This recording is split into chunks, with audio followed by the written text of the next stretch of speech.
দেখুন বন্ধুরা, অনেকে প্রশ্ন করছেন যে আউটার লিড প্রেসার করে সিটি না পড়লে কি করব, কি করতে হবে দেখে নিন। প্রথমে দেখবেন সেফটি ভালভ কেটেছে কিনা, তারপরে দেখবেন এই ভেন্ট টিউবটা ক্লিয়ার আছে কিনা, মানে আলো দেখা যাচ্ছে কিনা। তারপরে সেটা যদি ঠিক থাকে তাহলে যে গার্ডারটা আছে গার্ডারটা ফেলে দিয়ে নতুন গার্ডার লাগিয়ে নেবেন একটা, এই নতুন গার্ডার লাগাবেন।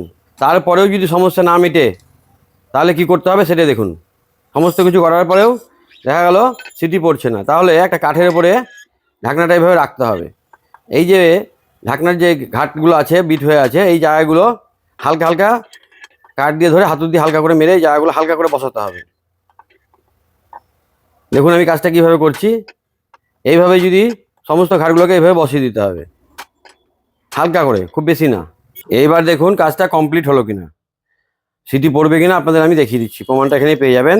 জল দিলাম, ঢাকনা লাগাতে হবে, যে মুখ দিয়ে এখানে বাতাস ভরতে হবে, সঙ্গে সঙ্গে আঙুল দিয়ে চেপে ধরতে হবে, উল্টে দিতে হবে, তারপর ছেড়ে দিয়ে দেখতে হবে বাতাসের প্রেসার আছে কিনা। দেখুন পুরো ওকে হয়ে গেছে। আউটার লিডের যেগুলো বললাম এগুলো করলে সমস্যা সমাধান হয়ে যাবে।